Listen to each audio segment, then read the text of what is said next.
Convicción Radio, formación católica para el combate de hoy, presenta una producción original del Padre Cornelio Pfeiffer de la Orden de los Canónicos Regulares de la Santa Cruz.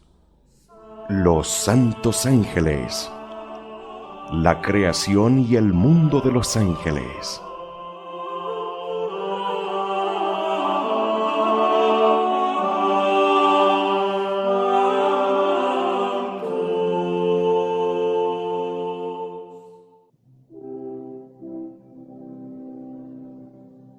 En el nombre del Padre, y del Hijo, y del Espíritu Santo. Amén.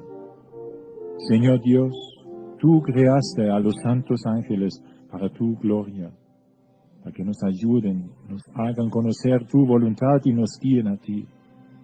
En tu nombre queremos invocarlos en nuestras aflicciones y necesidades. Nos confiamos a ellos porque tú nos los diste. Dijiste que les debemos respeto y obediencia, que tú nos socorrerías si los escuchamos. Glorifica a tus ángeles, atendiendo las peticiones que te dirigimos por intercesión de ellos. Y a ustedes, santos ángeles, que se mantienen fieles a nuestro lado, ayúdenos a dirigir nuestro pensamiento y nuestra voluntad a las cosas del cielo. Ayúdenos a amar los sacrificios como medio para la salvación del mundo. Alcáncenos la felicidad y constancia alegre. Amén. Ahora queremos meditar cómo los santos ángeles se comunican entre sí mismos y con el mundo que les rodea. Un ángel puede comunicarse con otros ángeles, es decir, hablar con ellos de manera angelical. Él no necesita un medio material como nosotros, lo que es la voz, lo que son las ondas acústicas que salen de la boca del hombre y llegan al oído de otro. Los ángeles superiores pueden iluminar a los que están abajo de ellos, y los inferiores pueden comunicar también su conocimiento, sus pensamientos y voluntad a los superiores. Los ángeles pueden comunicarse públicamente o en privado. Así que todos conocen lo que uno manifiesta o que solo uno, en secreto, conoce lo que otro ángel le comunica. Santo Tomás nos habla de dos modos de la comunicación de los ángeles, de la iluminación y de la locución angélica. La iluminación es el acto por el cual un ángel de una jerarquía superior da a conocer a uno de un coro inferior, de la cual tuvo conocimiento, gracias a una revelación que él había recibido inmediatamente de Dios. Es pues el acto por el cual el ángel que posee un conocimiento comunica esto a los espíritus de los ángeles de otros coros inferiores. Así un ángel del primer coro de los serafines comunica esa luz divina que recibe al segundo coro de los querubines, y así continúa, uno iluminando al otro, y los últimos, los ángeles del noveno coro, iluminan a los hombres. Dios se manifestó directamente a todos los ángeles de modo más o menos completo, la realidad de la encarnación de su divino Hijo, pero también se sirvió de causas secundarias. Dejó a los ángeles iluminados inmediatamente por él el encargo de iluminar a los ángeles inferiores respecto de este o de otros misterios, de modo que los ángeles progresaron en el conocimiento de ese misterio hasta que el mismo se cumpliera. A medida que el conocimiento va siendo transmitido a categorías cada vez más inferiores, se hace esa luz menos fulgurante, menos intenso, como fragmentado, se va adaptando a intelectos cada vez menos perfectos. Tal es en síntesis el pensamiento de Santo Tomás sobre ese tema de especulación teológica. Según él y otros teólogos, las verdades sobrenaturales para ser conocidas dependen enteramente de la voluntad de Dios y no pueden ser aprendidas por el poder natural de cualquier de los espíritus angélicos. Para la manifestación de esas verdades es necesaria una revelación especial de Dios.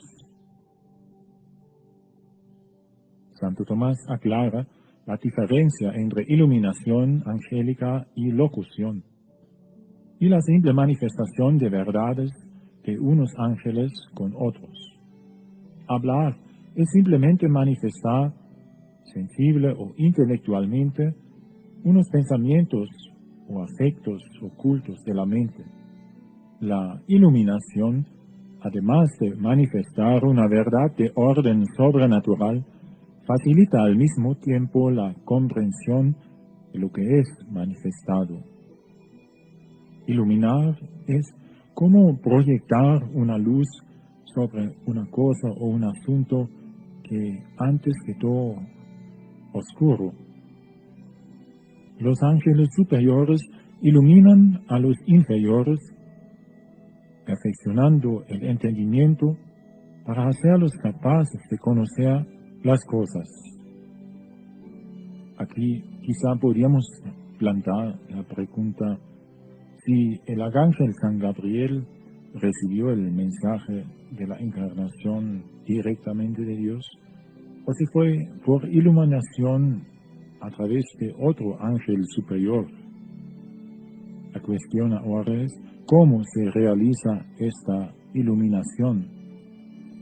Según Santo Tomás, esa se daría en un confortamiento o fortalecimiento del conocimiento del ángel inferior, lo que el ángel superior realiza simplemente con su presencia para con el ángel inferior. El ángel superior ve ciertas verdades sobrenaturales con una concepción más universal y en síntesis, gracias a su capacidad cognitiva, que es más poderoso, las cuales el ángel inferior, con menor nivel intelectual, no consigue ver de una forma global. Es necesario que las verdades les sean propuestas de forma pormenorizada, a fin de que se adaptan a su capacidad. La iluminación es como lo que hace un profesor con sus alumnos.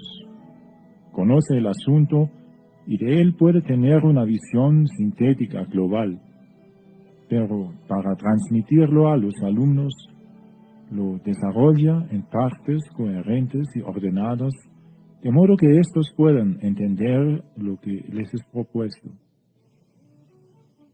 Santo Tomás enseña que solamente un ángel superior puede iluminar al inferior y nunca a la inversa.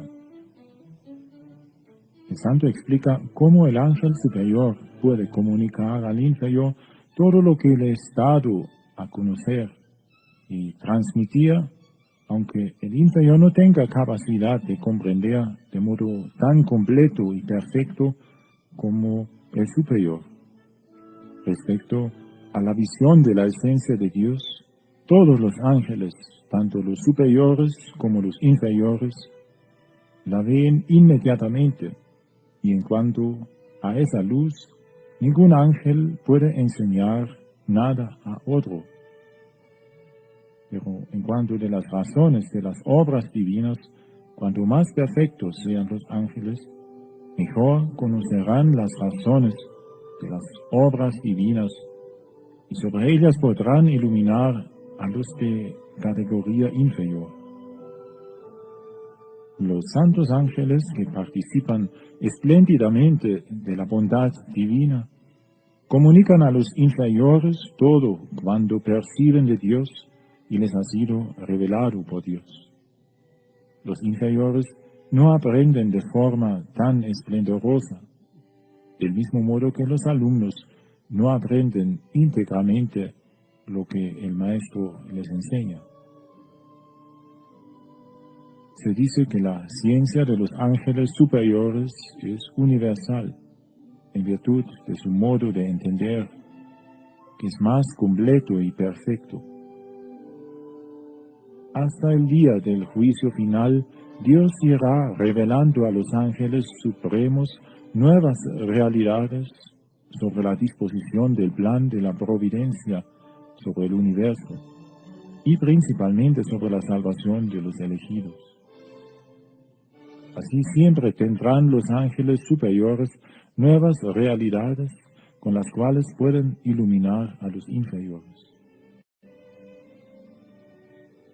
Como acabamos de ver, el medio normal de comunicación de una verdad de orden sobrenatural al hombre se realiza por la iluminación angélica. Además de la iluminación angélica, existe también una comunicación mutua entre los ángeles de lo que pasa en sus mentes. No toda locución supone que haya iluminación, pero toda iluminación se supone acompañada de alguna forma de alocución. Que existe este lenguaje o comunicación intelectual entre los ángeles es cierto. La dificultad es explicar cómo se realiza eso. La comunicación de los ángeles unos con los otros no se expresa con sonidos, palabras u otro elemento material de naturaleza sensible. El lenguaje o comunicación corresponde a un acto de voluntad de un ángel en querer que otro u otros tengan conocimiento o comprendan conceptos que posee y que conserva ocultos. Lo que hace mantener ocultos los pensamientos y deseos en los ángeles es su voluntad. Esa voluntad puede querer que los mismos pensamientos queden reservados y ocultos a la visión intelectual de los demás. Teniendo la voluntad de ocultar ciertos conceptos o ideas, es razonable suponer que es esta misma voluntad la causa de la manifestación de las ideas. Santo Tomás admite que por un solo acto de querer, un ángel puede manifestar a otro su pensamiento, y este pensamiento queda de hecho relacionado con el ángel con quien se comunicó. Dios en su providencia ordinaria excita o mueve al ángel a prestar atención al pensamiento que otro ángel libremente le quiere manifestar. Así la locución angélica es como una comunicación mental. Santo Tomás considera que los ángeles hablan unos con otros. La locución tiene como finalidad manifestar algo desconocido a aquel con quien se habla o pedirle alguna cosa. Sucede a veces que lo que es manifestado es luz sobrenatural, iluminación, es decir, perfeccionamiento positivo que aquel que escucha y pasa a conocer. Otras veces, a pesar de adquirir realmente alguna novedad o conocimiento mediante el hablar, en nada contribuye esa adquisición al perfeccionamiento del conocimiento de aquel que escucha. Escribe Santo Tomás: no corresponde ciertamente a la perfección de mi entendimiento saber lo que tú piensas o lo que quieres. Saber que otras personas piensan o quieren tal cosa, en nada contribuye para aumentar nuestro entendimiento, a no ser que al saber sobre esas cosas podamos deducir y concluir sobre lo que en realidad debemos pensar o querer nosotros. Esto solamente sucede de modo absoluto en nuestra relación con Dios, cuyo entendimiento y voluntad deben ser norma, regla y medida de nuestro pensar y querer. Por eso, los ángeles inferiores solamente pueden hablar con los superiores para informarles de lo que depende de sus propias voluntades, con las cuales pueden comunicarles algo nuevo, aunque esto en nada perfeccione el entendimiento de los superiores. Los ángeles superiores pueden hablar con los inferiores de este modo, pero también les pueden comunicar algo desconocido que realmente perfeccione el entendimiento de los inferiores. Esto porque los superiores ven en Dios muchas cosas que los inferiores no ven. Los ángeles pueden hablar con Dios alabándolo, de modo que reciban de Él algo que Él ya sabe, pero que desea que se lo pidan o se lo manifiesten, como si Él no lo supiera. Consultan la divina voluntad en cuanto a lo que deben hacer. Admiran sin nunca comprender la excelencia de Dios. Para los ángeles, que son substancias espirituales e independientes de las condiciones de espacio y tiempo, la distancia espacial no interfiere ni modifica en nada la comunicación mental entre ellos. Al decir la Escritura que claman unos por los otros, no quiere eso significar que usan un tono de voz natural que, como sabemos, no existe en la comunicación entre los ángeles, sino que señala la importancia de lo que están comunicando o la grandeza del efecto que pretenden obtener con la locución. La comunicación mental de los ángeles depende únicamente de sus voluntades. Pueden querer que algunos los oigan y comprendan sin que eso suceda con otros. Así es claro que podrán hablar unos ángeles con otros sin que terceros lleguen a tener conocimiento del asunto. Y los ángeles pueden aparecerse a los hombres. La comunicación de sus mensajes puede realizarse en esas apariciones. Pero no son tanto apariciones que experimentemos nosotros con los ángeles, sino más bien lo que los teólogos llaman locuciones angélicas. Locuciones son comunicaciones divinas transmitidas a nosotros por medio de los ángeles. Algunos místicos consideran esas locuciones angélicas como un medio por el cual recibimos el discernimiento de los espíritus, un don por el cual sabemos distinguir las verdades de las mentiras. Por ese don del discernimiento, ciertas almas de santos descubrían secretos ocultos en las conciencias de los que con ellos convivían, y ese discernimiento ocurre todavía en nuestros días. San Juan de la Cruz enseña: las almas son iluminadas aquí en la tierra por la sabiduría divina, comunicada a las supremas jerarquías de los ángeles y a través de ellas a los propios hombres. En la Sagrada Escritura se dice con propiedad que todas las inspiraciones angélicas vienen de Dios y también de los ángeles, porque Dios habitualmente las comunica por sus intermediarios, y ellos las transmiten unos a otros sin demora, tal como un rayo del sol atraviesa una cantidad de vitrales sobrepuestos.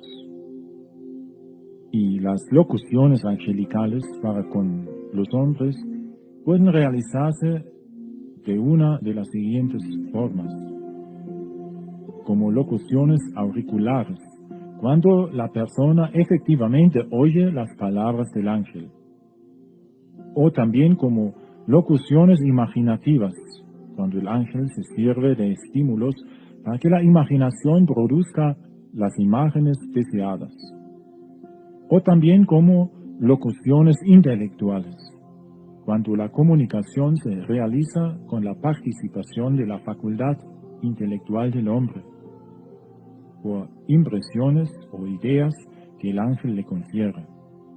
De un modo modesto, todos nosotros recibimos de nuestro ángel de la guarda locuciones, bajo la forma que designamos por inspiraciones.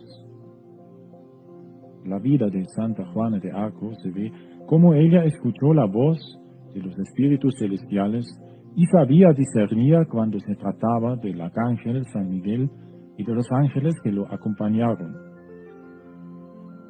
El discernimiento de las almas es fruto de la locución angélica, que algunos santos poseyeron en grado extraordinario, como se ha dicho. En la historia de la vida de Santa María Magdalena de Pazzi, se puede leer que la santa poseyó el don de descubrir los pensamientos y sentimientos de las novicias y que sabía aconsejarles para corregirlas de faltas cometidas que nadie más percibió. O Santa Catalina de Siena y San Juan Bosco tenían en tal grado ese don del discernimiento de las almas que las personas que tenían alguna falta evitaban acercarse a ellos. Recientemente en la vida del Padre Pío encontramos innumerables evidencias de que recibía inspiraciones y mensajes y tenía visiones de ángeles. Personas que convivieron con él y todavía viven dan testimonio de su don del discernimiento de los espíritus.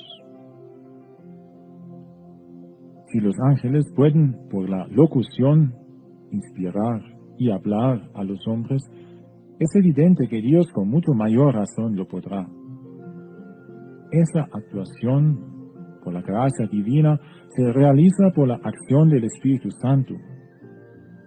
La propia participación de los ángeles en las inspiraciones que nos proporcionan recurren en última instancia a la voluntad divina y al amor irradiado por el Espíritu Santo. No estamos en condiciones de juzgar si una inspiración nos viene directamente de Dios o si viene por intermedio del ángel de la guarda, que es portavoz del amor divino. La devoción a los ángeles no nos priva del coloquio directo con Dios nuestro Padre, sino al contrario, nos una más a Dios por la mejor comprensión de cuánto le debemos, por habernos colocado tan solícitos, poderosos amigos, a que nos auxilien a conquistar la gloria eterna. Ahora nos falta una reflexión de la relación y actuación de los ángeles con el mundo corpóreo. Como ya lo hemos visto, los ángeles no están atados a determinados lugares. Ellos pueden llevar también personas humanas de un lugar a otro, como pasó con el profeta Habacuc en el libro de Daniel, o con el diácono Felipe en los Hechos de los Apóstoles. Cosa semejante pasó también con Santa Clara de Asís. En las pequeñas flores de Santa Clara se cuenta una experiencia con los ángeles. Aconteció en la noche de Navidad, el año 1252, el año antes de su muerte. Clara estaba demasiado enferma para ir a la misa de medianoche junto con sus hermanas. Estaba demasiado débil para dejar la cama. Ahí se encontró privada de nuestro Señor Jesús en la Eucaristía en esta noche tan especial. Pensando en el tiempo en Gubbio, donde Francisco hizo el primer pesebre de Navidad, Navidad ha sido siempre lleno de alegría para los dos, para Francisco y para Clara. Ella le extrañaba mucho no tenerlo consigo en la tierra. Dejaba pasar su mirada en su cuarto sencillo, que servía para dormitorio de las hermanas. De repente había una gran luz en el cuarto. Pudo escuchar los sonidos de himnos navideños que se cantaba en la Basílica de Asís, apenas 1 kilómetro de distancia. Se sintió elevada en la cama por los ángeles. El fresco viento de diciembre pasó sobre su rostro y ella fue transportada a la iglesia en medio de lo que a ella sonaba como voces de ángeles. Podía oler la dulce fragancia de las velas encendidas y el incienso del altar. Participó en la misa de medianoche en la basílica. Luego los ángeles la llevaron hacia el oriente, a Belén, y 1200 años atrás fue llevada a la cueva donde el niño Jesús nació. Estaban allí San José y María en la compañía de los animales que partían la cueva con la Sagrada Familia.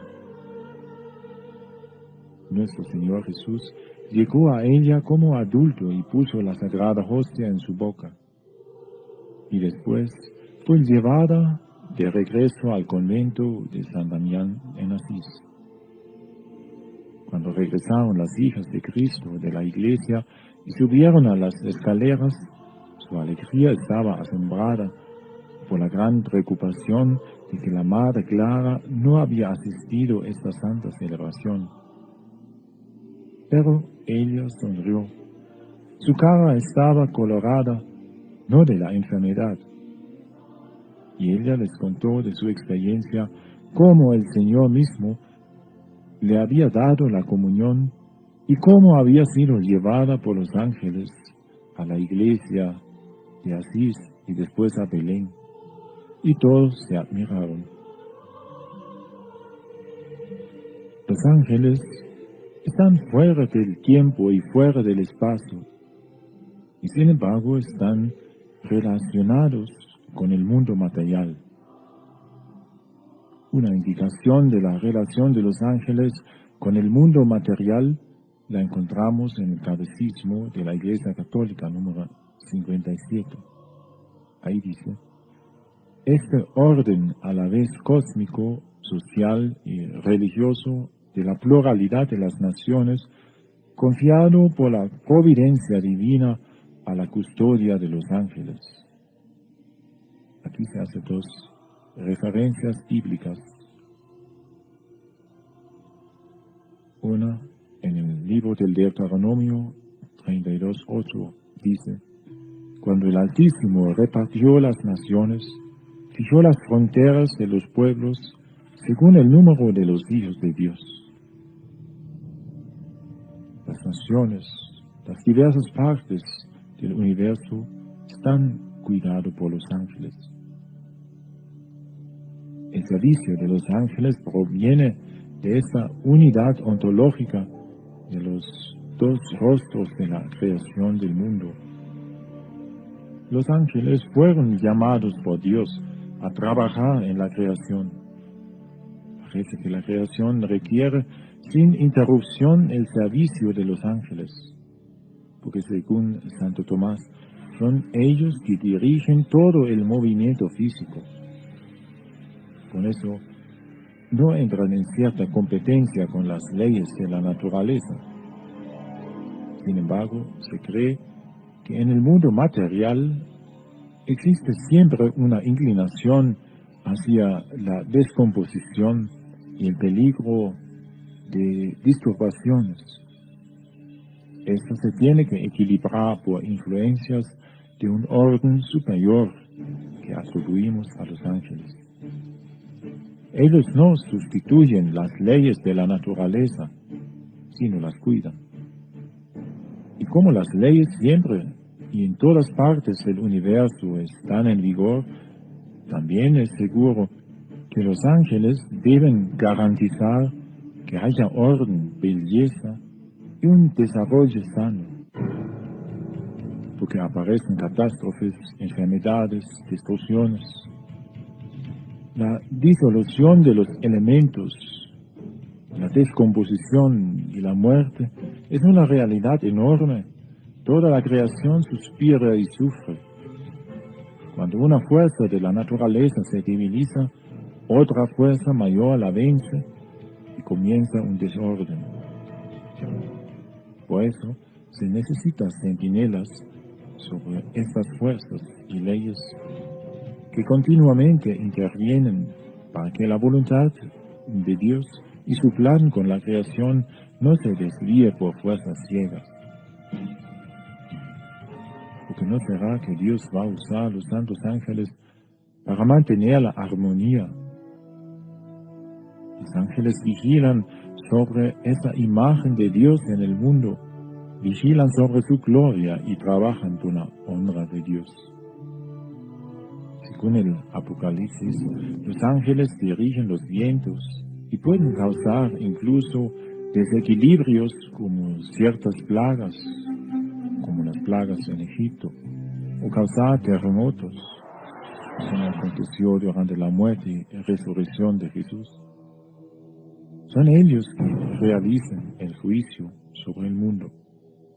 San Gregorio de Niza nos enseña: en aquel tiempo, cuando ya existió el mundo puramente espiritual y los poderes angélicos recibieron de la majestad divina una misión especial para el funcionamiento del universo, uno de estos poderes recibió también la tarea de administrar y gobernar las regiones más inferiores. Orígenes declara contra Celso: los ángeles han recibido la supervisión sobre los frutos de la tierra y el nacimiento de los animales. Los ángeles son como labradores invisibles en los campos que cuidan todo lo que crece en la tierra, también las aguas. Para Atenágoras, los ángeles son centinelas sobre la creación. Los ángeles mantienen la creación unida con Dios. Ellos no piensan en sí mismos, sino siempre en Dios, buscando la armonía en la creación para la mayor gloria de Dios. En el estado original paradisíaco del mundo, las energías angelicales fueron transparentes al ser creado. El hombre primordial, Adán, en el jardín del Edén, las percibió y las integró a él con igualdad de aspectos y de grados espirituales. Con su caída entró la oscuridad en el mundo, a la luz divina. De la degeneración y la corrupción resulta que se ofuscó nuestro conocimiento. A pesar de este oscurecimiento espiritual, el universo nos aparece revestido de belleza. Tal belleza da testimonio de una capacidad ideal y trascendente para crear lo bueno y muestra que la naturaleza no es solamente un mecanismo notable de energías particulares y físicas, sino una manifestación estética de lo absoluto, donde los ángeles son los instrumentos y colaboradores de Dios. Porque en virtud de su amor a la creación, no solamente mantienen el mundo en movimiento, sino que además le dan belleza, armonía de sonidos, de colores, de olores. Dentro de la obra de arte que es el universo, la obra es de Dios y el arte es de los ángeles. Los ángeles no son instrumentos ciegos, porque recibieron la revelación de Dios sobre el plan de la encarnación. Conocen los misterios de la salvación. Los ángeles se preocupan de la santificación y repatriación del mundo cósmico y su relación con Jesucristo. La unión interior de la creación y la unión con Cristo es el fundamento de que los ángeles colaboran, porque Cristo es también cabeza de los ángeles. Y porque Cristo es su cabeza, los ángeles han sido llenados con el Espíritu de Cristo y han sido llamados al servicio a la creación. El esplendor de Cristo, los ángeles lo hacen entrar en todas las cosas. La actuación de los ángeles entra profundamente en la creación, sirviendo a los planes de Cristo que quiere santificar la creación. Y Cristo continúa viviendo como sumo sacerdote y Señor del mundo. El primogénito de toda criatura que está lleno del Espíritu Santo envía este Espíritu como sacerdote para renovar la creación y transformarla.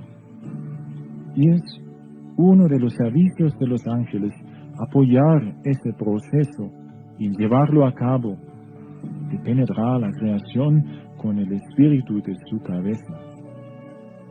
Los ángeles participan en la construcción del reino de Dios. En todos los puntos claves de la historia, ellos están. Un ángel expulsó los primeros padres del paraíso y cuida la puerta del paraíso. Eso significa que el ángel guarda la integridad de la creación. Así serán ellos que un día nuevamente nos abren esa puerta a ese paraíso terrenal. Los ángeles castigan las ciudades, arrojando fuego y azufre sobre ellas. O en las plagas de Egipto, ellos intervienen. Todo eso nos muestra su relación con la creación material. Las milicias celestes descendieron con Cristo.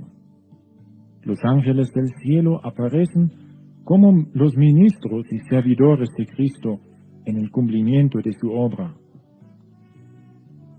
Gregorio de Nacianzo los llama los iniciados de la encarnación. A ellos, en efecto, ha sido revelado por vez primera el misterio escondido en Dios desde toda la eternidad. San Gabriel no ha podido conocer los misterios sino por el Espíritu Santo, escribe San Basilio.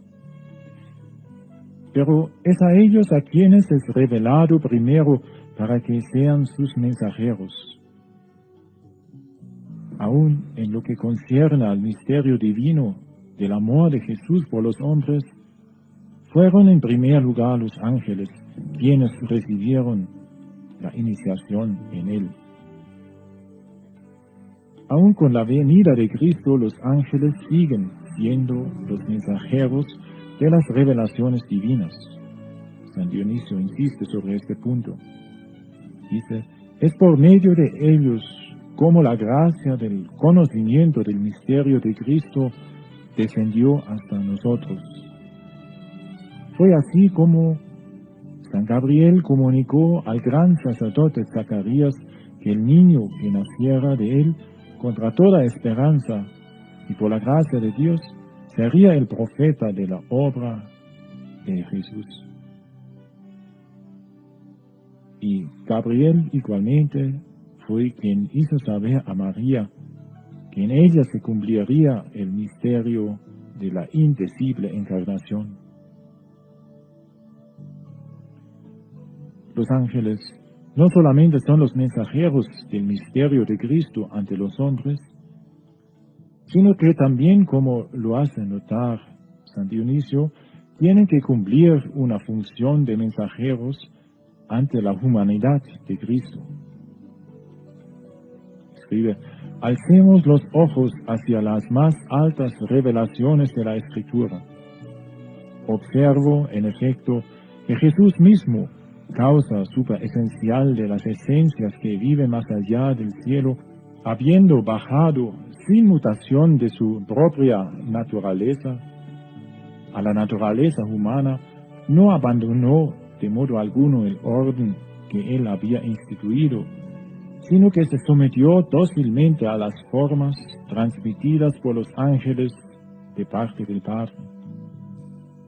Fue igualmente por intermedio de ellos como el decreto del Padre concerniente a la huida de Egipto fue notificado a José. Y es también por intermedio de los ángeles como veo a Jesús sumiso a los decretos de su Padre. Y no hace falta, pues tú conoces las revelaciones de nuestras santas tradiciones, hablar aquí del ángel que confortó a Jesús. Hasta aquí, Dionisio. El ministerio de los ángeles junto a la humanidad, el Verbo, se extiende desde su nacimiento hasta su pasión. Pero hay un misterio en el cual los ángeles no pueden servirlo, y es el del descenso a los infiernos. Solamente el Señor de los ángeles puede descender al dominio de la muerte para destruir el poder de la muerte. Es lo que explica Eusebio, diciendo, lo más pesado de la agonía que entonces lo abatió fue que ninguno de los ángeles propicios y ayudadores y ninguna de las potencias divinas osaron avanzar en el ámbito de la muerte ni trabajar con él para ayudar a las almas que allí se hallaban. Solo él, en efecto, podía hacerlo sin temor, porque solo para él las puertas de la muerte se abrieron. Y por último, hay que añadir que los ángeles de las jerarquías superiores, que descienden con el Verbo, puesto que lo rodean con su perpetua adoración, no solo son sus mensajeros ante los hombres, sino también ante los ángeles inferiores, encargados más inmediatamente del gobierno de las cosas terrestres. Dionisio hace de esta concepción la clave fundamental de su angelología, diciendo, el orden superior compuesto por los querubines, los serafines y los tronos, más próximos de su dignidad al santuario secreto, inicia misteriosamente el segundo orden, compuesto por las virtudes, las potestades y las dominaciones.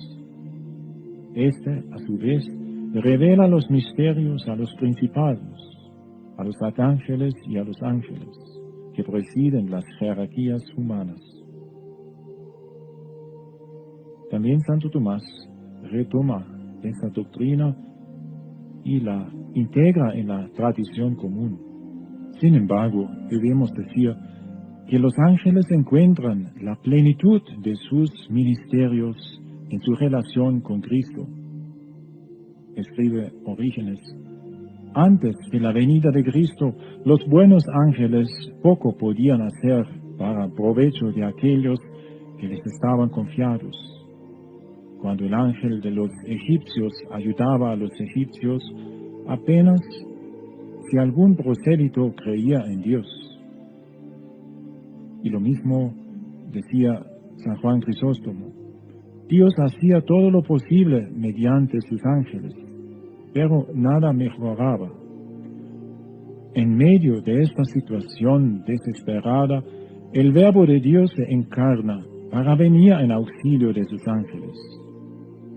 Y en efecto, Eusebio escribe, cuando tal cantidad de males eran perpetrados por los malos demonios, sin que ninguno de los ángeles responsables fuese capaz de oponérsele, el Señor del universo, trayendo la orden del amor del Padre, cuando la familia que les querida rodaba por los abismos, envió primero débiles rayos de su propia luz por medio de los profetas.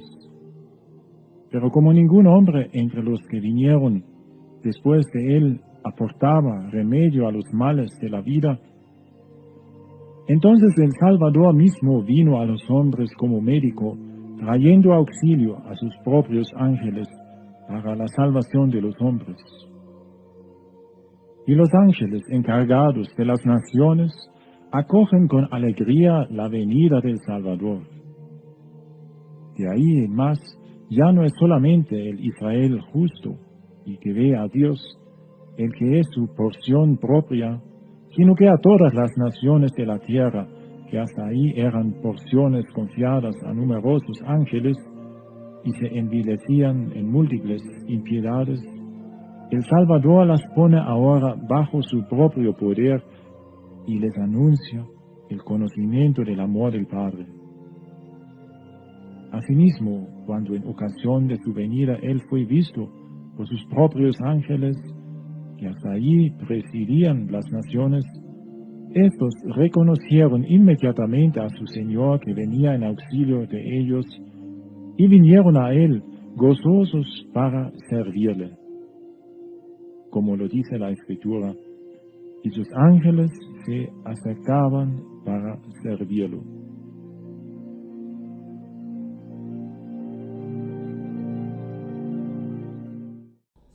Los santos ángeles, la creación y el mundo de los ángeles.